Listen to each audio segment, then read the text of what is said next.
In this lesson, we're going to be talking about penetration testing and some of the details around how it works and logistics and specifically things like scope. So what is penetration testing?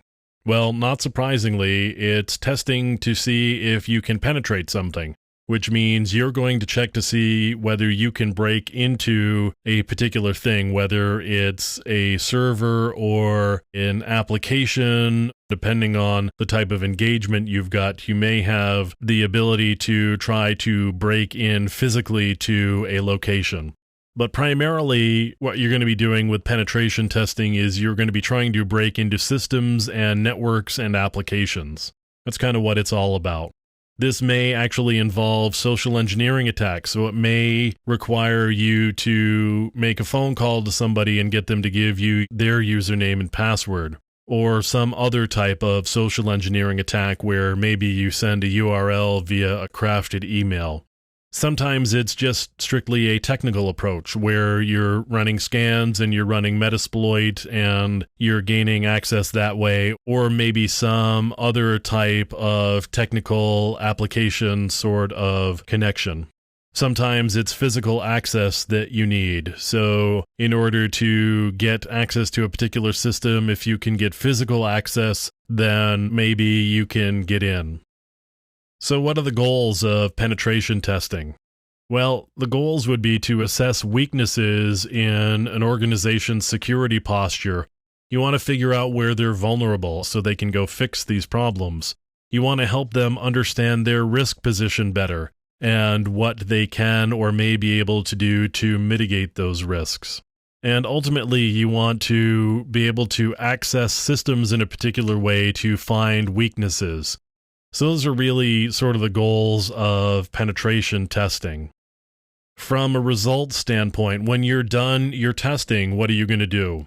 Well, you're probably going to generate a report. And by that, I don't mean you're going to run some automated tool and you're going to get it to generate a report for you and you're going to give that to the client and then they're going to write you a really large check. That's not really how it works. You're going to write a report detailing the findings in a detailed way. So what did you find? How did you find it? How can you go mitigate that particular risk? So you should really include remediation activities in order to fix the vulnerabilities that you find. It's pretty easy to walk around going, hey, that's a problem, and that's a problem, and that's a problem. There's really not a lot of value in that. Where there's value is, hey, that's a problem, and here is how you can go about fixing it. So let's talk about scope. How big is the breadbox?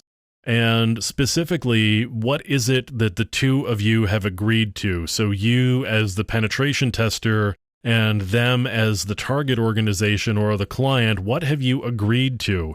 Are there any exclusions? Are there any areas where you're not allowed to touch anything? So if they've got a database server, maybe there's a lot of really sensitive data on it and they're a little hesitant and they may put a don't touch this clause into the scope. So there's a lot of different reasons why they may exclude areas from the scope. And if they exclude them, trust their reasons and listen to what they have to say in terms of this is what we want you to accomplish. So along those lines, you really need to get sign-off from the target organization. We've talked about this before. This is certainly all about ethics and trust, and it's also about legality, because if you do something that you don't have permission to do, you could be prosecuted for that. So definitely get the scope very clear and in writing and with signatures attached to it as to what you can and can't do.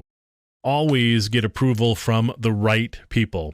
Make sure you get somebody who has the right level of permissions and is the right level of management so that they can sign off on it, understanding and accepting the risk that is associated with a penetration test.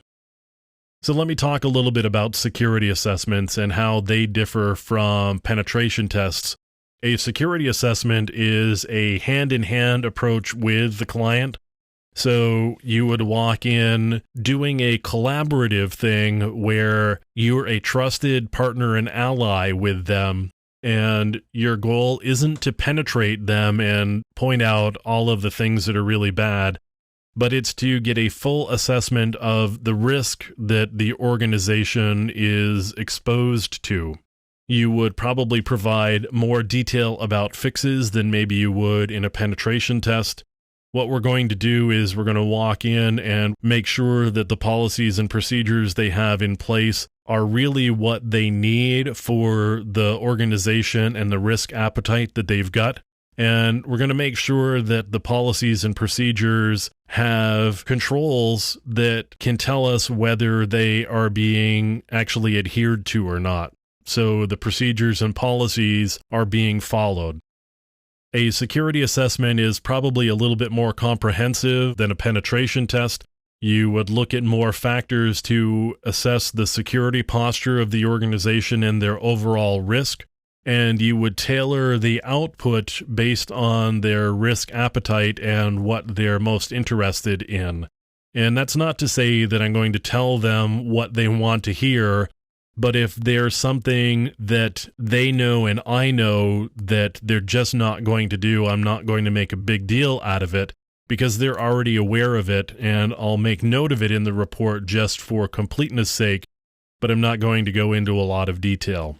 So it's really kind of a hand-in-hand collaborative approach where, again, we're not just saying what they want us to say, we're providing some real security and risk guidance toward their activities. The other thing about a penetration test is it may provide an unrealistic view. So you've got a week, let's say, to do this penetration test against your target. Now you're going to have to go in, you're going to have to get set up, and you're also going to have to start doing a bunch of scans and make sure that you're gathering information and screenshots and data for your reports. You're going to have to do all sorts of activities. Also, during the course of that week, you're going to be engaged in probably beginning to write your report and getting a sense of what it's going to say and what's going to be in it. If you don't actually get any major penetration during the course of that week, the organization may feel like they are quote-unquote secure. That's one of the reasons why penetration testing, while really sexy and showy, is nice and all, but if an organization walks out of it believing that in a week you didn't manage to, get the keys to the kingdom, then they must be secure.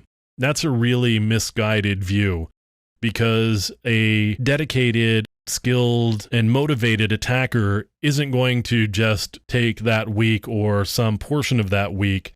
If they're after something, they're going to dedicate themselves to it and really go after it.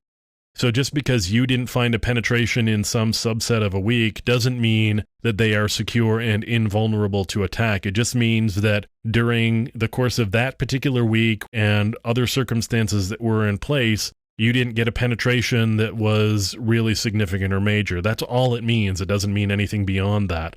And if an organization walks away feeling like they're secure, then they're going to end up not fixing the real vulnerabilities that may be in place that could expose them to significant risk.